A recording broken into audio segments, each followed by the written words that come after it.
अस्सलाम वालेकुम viewers, welcome to CSS कोर्स। आज की वीडियो के अंदर हम जानेंगे कि हम किस तरह एक एसोसिएटेड एक्सटर्नल स्टाइल शीट हम क्रिएट कर सकते हैं और हम उसको अपने वेब पेज के साथ किस तरह लिंक कर सकते हैं। तो जैसे मैंने शुरू में आपको टाइप्स बताई थी, इनलाइन CSS, इंटरनल CSS और एक्सटर्नल CSS। तो ये मैंने आपको अभी तक समझा दिए हैं ये दोनों, लेकिन ये टाइप रह गई थी, तो इस वीडियो के अंदर हम ये जानेंगे। इसके अलावा बाकी अगर आप तमाम चीज़ें देखना चाहते हैं तो हमारे फेजीटेक यूट्यूब चैनल पर आप जाके देख सकते हैं। इसको हम ओपन करते हैं। बेसिकली ये हमारा वेब पेज हमें नज़र आ रहा है यहाँ पे इस तरह इस कोडिंग के अंदर। अच्छा, ये देखिए यहाँ पे हमने स्टाइलिंग दी हुई है। अच्छा, स्टाइलिंग के अंदर कुछ चीज़ें मैंने आपको यानी बतानी थी। फॉर एग्जांपल हम इस मार्जिन शार्जन्स को ख़त्म करते हैं, मार्जिन पैडिंग इनको ख़त्म करते हैं और सेव करते हैं। फिर मैं आपको पेज दिखाता हूँ। हमारा नॉर्मल पेज इस तरह है। अच्छा, हाँ, हम ये यूज़ करते हैं यानी ये देखें फॉर एग्ज़ाम्पल हमने मार्जिन मैं दरअसल इसको तरतीब कर लेता हूँ क्योंकि ये जो पहली जो ये क्लास है ये ऊपर आ रही है और जो दूसरी क्लास है वो हमारे पास नीचे है। तो यहाँ पे थोड़ी सी आपको कन्फ्यूजन ना हो तो मैं आपके लिए यानी कोडिंग को आसान कर रहा हूँ। अच्छा, फर्स्ट ऑफ ऑल हम कर रहे हैं जी CSS1। तो CSS1 हमारे पास ये टाइटल है मौजूद है, ये जो हमारा फेजीटेक लिखा हुआ है। अच्छा, इसके अंदर अब हम क्या करना चाहते हैं, इसके अंदर हम सिंपली फॉर एग्जांपल हम मार्जिन ऐड करते हैं, मार्जिन डैश टॉप, और यहाँ पे हम कॉलम दे के फिर हम लिखते हैं जी 50 पिक्सल, ठीक है, और सेव करते हैं। तो ये देखें आपके पास ये टॉप से मार्जिन 50% आ जाता है। लेकिन आपने अगर नीचे बॉटम लेफ़्ट राइट लिखना है तो उसके लिए आप अलग-अलग लिखते हैं। तो इसको यानी अगर आपने चारों तरफ से देना हो तो आप इसको मार्जिन से लिखें और कॉलम डालें और फिर इस तरह यानी फर्स्ट जो है ये टॉप, फिर सेकेंड हम बॉटम। ये देखें अब हम सेव करते हैं तो ये आपको पता चलता जाएगा यानी लेफ़्ट राइट ये हो गया। अच्छा, ठीक है, यहाँ पे आपके पास लेफ़्ट राइट हो गया। फिर आप 50% ऐड कर दें तो आपके पास टॉप और फिर आपके साथ बॉटम भी हो जाएगा। तो ये आप चेक कर सकते हैं। तो इस तरह यानी है हमारे पास कंप्लीट यानी मौजूद हमारे जो मार्जिन हो गया वो हमें यहाँ पे मिल रहा है। इसी तरह हम यहाँ नीचे भी ऐड कर देते हैं तो आपको यहाँ पे समझ आ जाएगी। सेव करते हैं, फॉर एग्जांपल हम यहाँ पे 100 करते हैं ऊपर और ये आपको नज़र आएगा यानी वो 100% यानी आपको वहाँ पे ज़ाहिर होगा। अच्छा, इसी तरह हम यहाँ पे इसको यानी इसको भी 100 करते हैं। अच्छा, हमने इंसर्ट दबा दिया। अच्छा, इस तरह का अगर आपके पास प्रॉब्लम आए तो आप इंसर्ट बटन को दबा के आप कर सकते हैं। तो ये देखें यानी ये जो सेकंड है ये ऊपर से टॉप से यानी आपको दिखा रहा है कि 100% इस तरह हो रहा है। तो ये आप चेक कर सकते हैं, ये लेफ़्ट से राइट ये तमाम चीज़ें आप ऐड करके चेक कर सकते हैं। अच्छा, ये मैंने बताने का मसला ये है कि ये मार्जिन डेस्कटॉप और लेफ़्ट और राइट लिखने की जगह आप एक जगह आप लिख सकते हैं।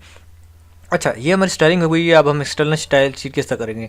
आप यहाँ से एक न्यू फाइल क्रिएट करें और यहाँ पे हम इस कोड को ऐड कर देते हैं। ये जो कोड है कंट्रोल एक्स से हमने पेस्ट किया, यहाँ पे हमने ये कोड ऐड कर दिया। अच्छा, ये हमारे पास कोड ऐड हो गया। हम इसको फाइल को सेव करते हैं। तो सेव हम उसी पेज के अंदर करते हैं, हम इसको सेव करते हैं style.css के नाम से। तो ये हमारी सेव हो गई फाइल।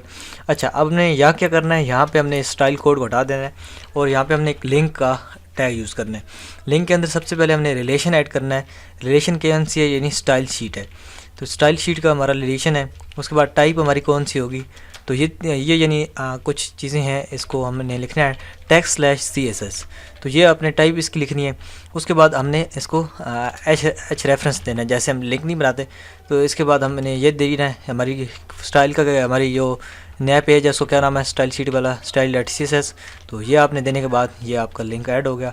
इसको आपने इसी तरह यहाँ पे क्लोज़ कर देना है और ये आपका रिलेशन ऐड हो गया। अच्छा, अब मैं क्या करता हूँ, अब मैं सबसे पहले इसको मैं कॉपी कर देता हूँ, ये मैंने चीज़ जो आपको बताई है, और मैं सेव करता हूँ और आपको फाइल दिखाता हूँ। तो ये देखें हमने किया तो हमारे पास कुछ भी कोडिंग नज़र आ रही है क्योंकि हमारे पास फाइल तो मौजूद है लेकिन उसका रिलेशन मौजूद नहीं है। तो हम क्या करेंगे, हम दोबारा इसको यानी जो कोड मैंने आपको बताया ये आपने लिंक करना है किसका, आप क्या कर रहे हैं, रिलेशन बना रहे हैं एक स्टाइल शीट के साथ। उसके बाद उसकी टाइप क्या होगी, टेक्स्ट और CSS होगी, और उसका रेफरेंस क्या होगा, यानी रेफरेंस जो हमने फाइल वेब पेज जो क्रिएट किया style.css के नाम से, तो वो होगा। अच्छा, वो हमारा हो गया। अच्छा, अब हम इसको रिलोड करते हैं। तो ये देखें हमारे पास, अच्छा मैंने सेव नहीं किया, सेव करते हैं और यहाँ पे हम रिलोड करते हैं। तो ये देखें हमारे पास वो रिलेशन मौजूद है। इसी तरह अगर आप F12 दबाएंगे और तो ये देखें हमारे पास ये जो कोड आ रहा है, तो इसके अंदर ये देखें हमारे पास ऊपर रिलेशन भी इसका आ रहा होगा हेड के अंदर, ठीक है। तो यहाँ पे हमारे पास इसका रिलेशन भी आ गया। तो ये देखें ये लिंक का रिलेशन है और हम CSS की यानी इस फाइल में हम जा सकते हैं। तो ये देखें हमें बता रहा है यहाँ पे यानी जो हमें कोड ऐड किए तो वो हमें यहाँ पे बता रहा है। तो इस तरह यानी ये आप एक एक्सटर्नल यानी स्टाइल शीट क्रिएट कर सकते हैं। तो इस वजह से मैंने आपको ये यानी पहले एक्सटर्नल CSS नहीं बताया, क्योंकि ये आपको तमाम चीज़ें ये बतानी थी, उसके बाद मैंने यहाँ पे आपको बताया है। तो नेक्स्ट वीडियो में हम कुछ चीज़ें और जानेंगे, कुछ इंपॉर्टेंट्स इस हवाले से, जैसे हमने सम बेसिक टैग्स इसके, तो हम सम बेसिक प्रॉपर्टीज़ हम इस तरह नेक्स्ट वीडियो में जानेंगे। फिर हमारे पास एक छोटा सा प्रोजेक्ट बनाएंगे इस कोर्स के लिए। सो मिलते हैं फिर इसी तरह के नेक्स्ट आगे 2D एनिमेशन और HTML फ्लाई आउट में, और मुख्तलिफ जो हम मज़ीद 2 एक कोर्सेज अभी शार्ट और बनेंगे। एक बनेगा CSS 2D एनिमेशन का, और एक और बनेगा HTML लेआउट का, HTML CSS लेआउट का। तो उसके अंदर हम डिवीजन और वो तमाम चीज़ें यानी हम कवर करेंगे, एक वेबसाइट वेब पेज जो बनाते हैं। सो जुड़े रहिए साथ, और फैज़ टेक को सब्सक्राइब करें। अगर आप जब भी आप देख रहे हैं तो फैज़ टेक पे आएँ, आपको बहुत सारी चीज़ें मिलेंगी, और भी बहुत सारे कोर्सेज हैं, यूडेमी पे भी आप देख सकते हैं। सो मिलते हैं नेक्स्ट वीडियो में, तब तक अल्लाह हाफ़िज़।